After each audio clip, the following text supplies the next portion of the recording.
దేవుడు నువ్వు అచ్చిరా కూర్చుండు మంచిగా ఉండాలి, నీకు కూడా మంచిగా ఉండాలిరా. హలో అచ్చిరా ఇప్పటికి లోపలికి నేను ఎక్కడైనా భజనలకు పోతానే. సరే ఓకే, అట్లయితే అట్లే బాప నువ్వు బాధపడ. సరే నీకు వినబుద్ధి ఉంటే ఇక్కడ కూర్చుని సరే ఓకే బాధని కాదా తను లేచిపోతుంది. సరేనే, అట్లయితే అట్లే ఓకే. నేను అప్పటి నుంచి అంటున్నా నేను అందు గురించి అవసరం ఉన్నది ఒకటి. ఇది ఏమది దేవుడు అజ్ఞాసం, దేవుడు పనికిరాని పిల్లలు రాస్తుంది. వేరే అక్కడ వేరే ఊళ్ళలో పంపించింది మా పిల్లలు తెలుసా. నేను అందు గురించి నువ్వు చెప్పేది విందావా? ఏం బాధపడదు, ఆడ కూర్చుని పోనీ. అదేనే నేను పోతానే, నేను నేతో లొల్లి పెట్టుకుంటాలే.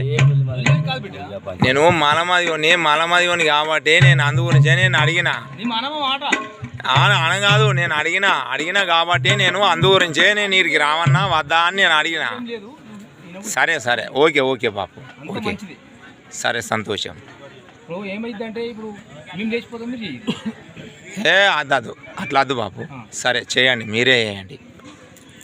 ఆడ నలుగురు నిలబడి నలుగురు అనడానికి ఇంత తెలిపి లేవు మనసులో. సరేనే సరే, మాలమాది వాళ్ళు ఎక్కడికే మాలమాది వాళ్ళు రావద్దు కదా, అంతే కదా. బయట పోయి వినాలి కదా, అంతే కదా. ఓకే సరే.